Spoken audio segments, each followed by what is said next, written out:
Hello students, good morning. Today we will discuss about colloids. Okay, what is colloids?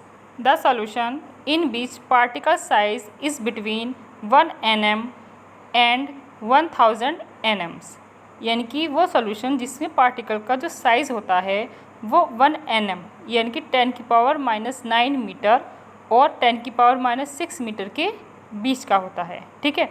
In diameters particles are 10 to 1000 time bigger than size of a single small molecules. अगर हम diameter से बात करें तो particles जो हैं वो 10 से लेकर 1000 टाइम एक सिंगल मोलिक्यूल से बड़े होते हैं। Okay, the particles are smaller than that of particles in suspension. इन पार्टिकल्स की जो साइज़ होता है वो सस्पेंशन पार्टिकल के साइज से छोटा होता है। और अगर हम ट्रू सॉल्यूशन की बात करते हैं तो कोलाइडल सॉल्यूशन के पार्टिकल का साइज़ ट्रू सॉल्यूशंस के पार्टिकल के साइज से बड़ा और सस्पेंशन सॉल्यूशन के पार्टिकल से छोटा होता है। ओके, नेक्स्ट है इसमें dispersion medium. What is dispersion medium? The medium in which colloidal particles are dispersed is called dispersion medium. यानी कि वो मीडियम जिसमें आपके कोलाइडल पार्टिकल डिस्पर्स रहते हैं वो आपका डिस्पर्जन मीडियम कहलाता है। एग्जाम्पल की बात करें तो milk, in milk water is dispersion medium. Students, milk is a mixture of lactose, protein, fats and water, but in milk water act as a dispersion medium. ठीक है, जो वाटर होता है मिल्क में उसके अंदर लैक्टोज, प्रोटीन और fats ये सब क्या रहते हैं, ये डिस्पर्स रहते हैं। तो यहाँ पर वाटर जो है वो एक डिस्पर्जन मीडियम का काम करता है। ओके, नेक्स्ट डिस्पर्जन फेज या dispersed phase. The colloidal particles which are distributed in solvent like medium called dispersion medium from dispersed phase.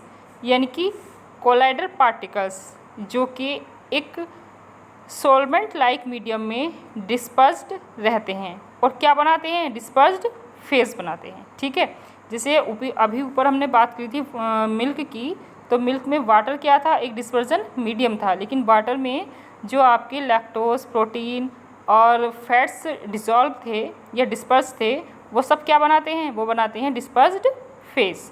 Okay, next है आपका classification of colloidal solution. Colloidal solution can be classified into 8 types given as below depending upon the state of two phase, namely dispersed phase and dispersion medium। यानी कि colloidal solution को 8 categories में divide किया गया है और इनका जो क्लासिफिकेशन है वो डिपेंड होता है कि आपका डिस्पर्स्ड फेज और डिस्पर्जन मीडियम क्या है। Okay, here are table to differentiate dispersed phase and dispersion medium. Okay, first column आपका डिस्पर्स्ड फेज है, सेकंड डिस्पर्जन मीडियम है, नेक्स्ट टाइप है और एग्जाम्पल्स हैं। फर्स्ट है dispersed phase. If dispersed phase are solid and dispersion medium are gas then types of solution are solid aerosol. ठीक है, अगर आपका डिस्पर्स्ड फेज क्या है, सॉलिड है और डिस्पर्जन मीडियम गैस है तो आपका जो टाइप होता है वो सॉलिड एरोसोल होता है। इसके एग्जाम्पल में देखिए, smoke, automobile exhaust, dust particles in air. Okay, यानी कि स्मोक जो है, स्मोक में क्या होते हैं, कुछ तो आपके डस्ट पार्टिकल्स होते हैं, किसमें, एयर में। ठीक है, जो आपका स्मोक होता है उसमें। और इसी तरह से अगर डस्ट पार्टिकल्स इन एयर, तो यहाँ पर एयर जो है वो एक डिस्पर्जन मीडियम का काम करती है और एयर में प्रेजेंट जो डस्ट पार्टिकल्स होते हैं वो डिस्पर्स्ड फेज का काम करते हैं। ओके, नेक्स्ट है आपका if dispersed phase are solid and dispersion medium are liquids then types of solution are sol. तब आपका क्या बनेगा, सॉल्यूशन का टाइप्स आपका बनेगा सोल। इसके एग्जाम्पल है milk of magnesia, mud, sulphur sol, gold sol, toothpaste. Okay, third है if dispersed phase are solid and dispersion medium are also solid then types of solution are solid sol. Okay, An example, some colored gemstone, milky glass, ruby glass. Okay. Fourth, if dispersed phase are liquid and dispersion medium are solid, then types is gel, like jelly, cheese, solidified butter, shoes polish. Okay.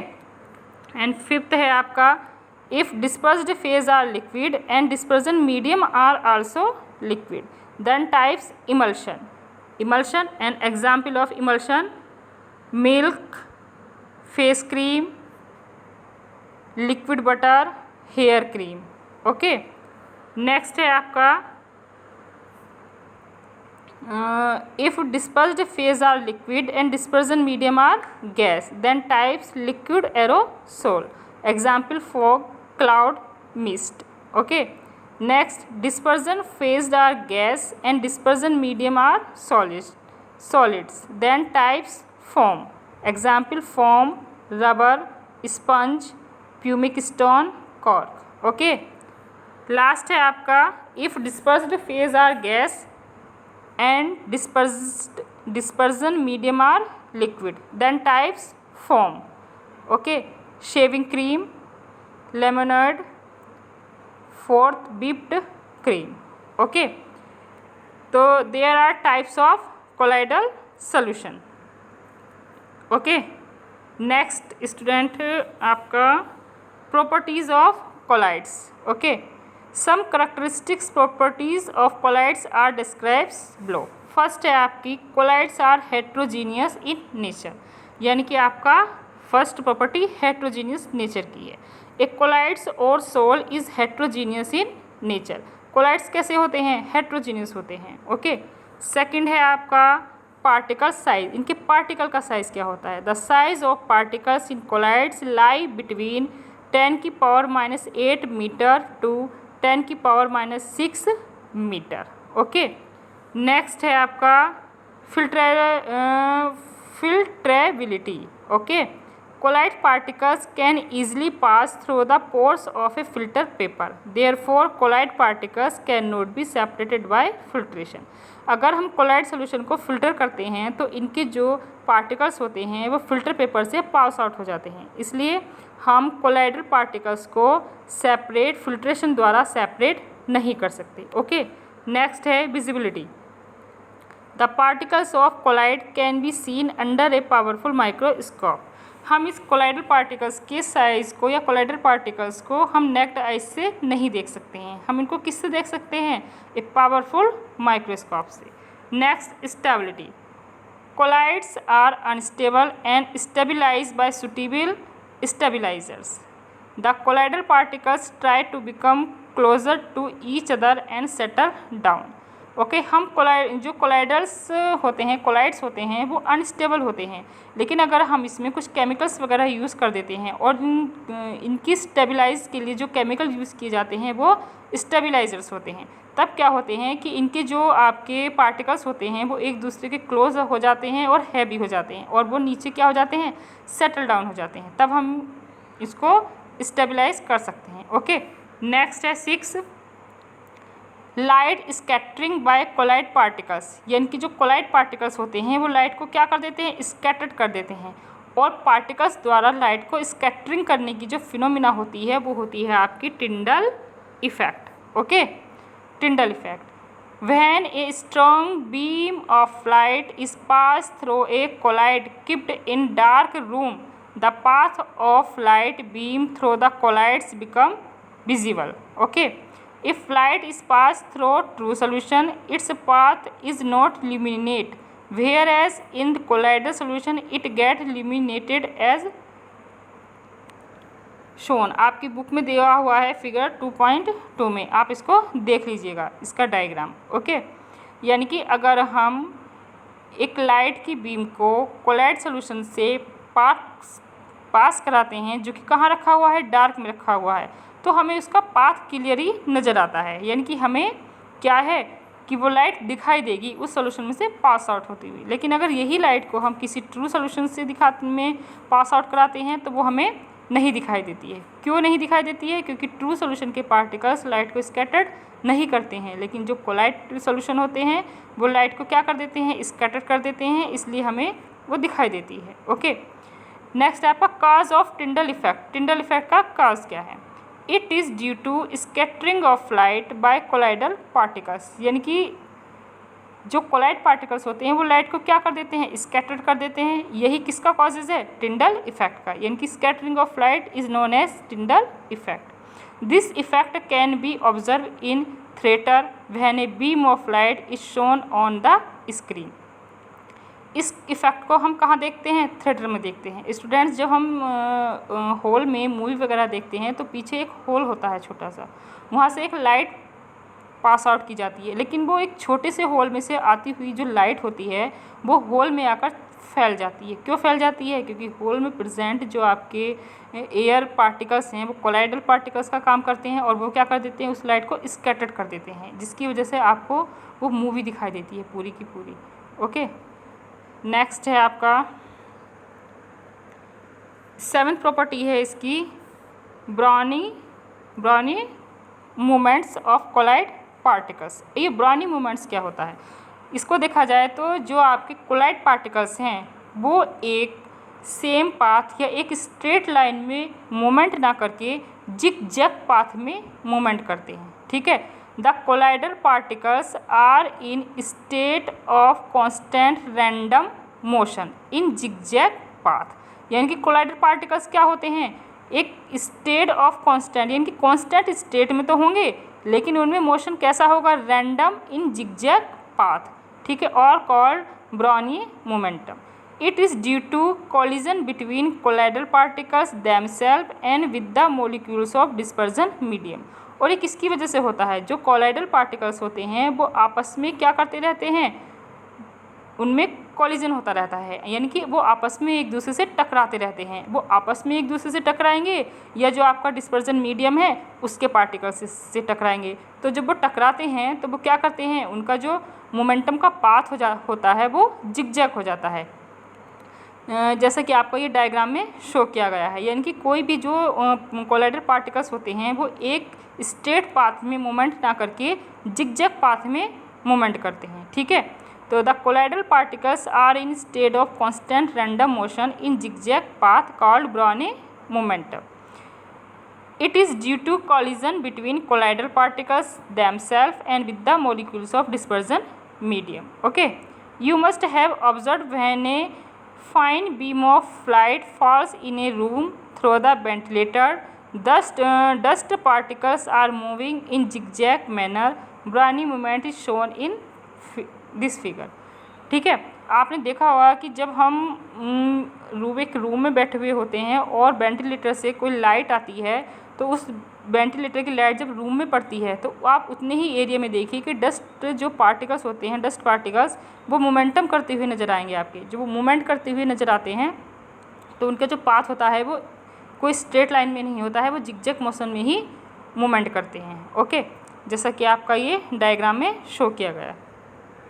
Next है आपका example of colloid, examples of colloidal solution: blood, milk, soap solution, ink, egg, albumin in water, starch in water, gum in water, gold sol, silver sol, sulphur sol, smoke, dust particles in air. These are the example of colloidal solution. Okay, and next है आपका differentiate between solution, colloidal solution and suspension. इनमें student देखिए solution और colloidal solution में differentiation आ जाता है, या आपका कोलाइडल सॉल्यूशन और सस्पेंशन में डिफ्रेंशिएशन आ जाता है। ठीक है, तो आपको ये तीनों ही इसमें प्रिपेयर करने हैं। फर्स्ट में देखें तो जो आपका सॉल्यूशन है वो कैसा होता है, इट इज़ होमोजीनियस, सॉल्यूशन आपका होमोजीनियस होता है। And colloidal solution it appears to be homogeneous but actually it is heterogeneous. इसका मतलब क्या है कि अगर हम इसको देखें तो ये हमें होमोजीनियस नज़र आएगा, बट ये कैसा होता है, ये हेट्रोजीनियस होता है, क्योंकि इसमें जो पार्टिकल्स होते हैं वो कम्प्लीटली डिज़ोल्व नहीं हो पाते हैं। Okay, suspension it is heterogeneous. Suspension तो हेट्रोजीनियस होता ही है। सेकंड है आपका the particles are very small that is less than 10⁻⁹ metre. Solution particles जो हैं वो बहुत ही छोटे होते हैं और कितने होते हैं 10⁻⁹ मीटर की रेंज में होते हैं। Okay and colloidal solution the particles are 10 to 1000 nm, यानी कि 1 nm में कितने मीटर होते हैं 10⁻⁹ and bigger than that of solution. इनके पार्टिकल का साइज जो होता है वो सॉल्यूशन के पार्टिकल के साइज से बड़ा होता है। नेक्स्ट सस्पेंशन में देखिए the particles are bigger than 1000 nm। Particle का साइज कितना होता है 1000 से ज़्यादा होता है। नेक्स्ट है the particles are not visible even with powerful microscope.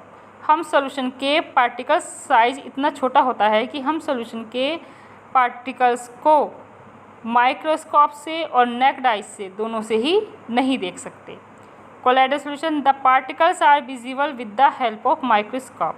लेकिन कोलाइडल सॉल्यूशन के पार्टिकल्स को हम माइक्रोस्कोप से देख सकते हैं और सस्पेंशन के पार्टिकल्स को हम नेक्ड आइज से देख सकते हैं। The particles are visible even with naked eyes. Okay fourth है आपका they pass through filter paper.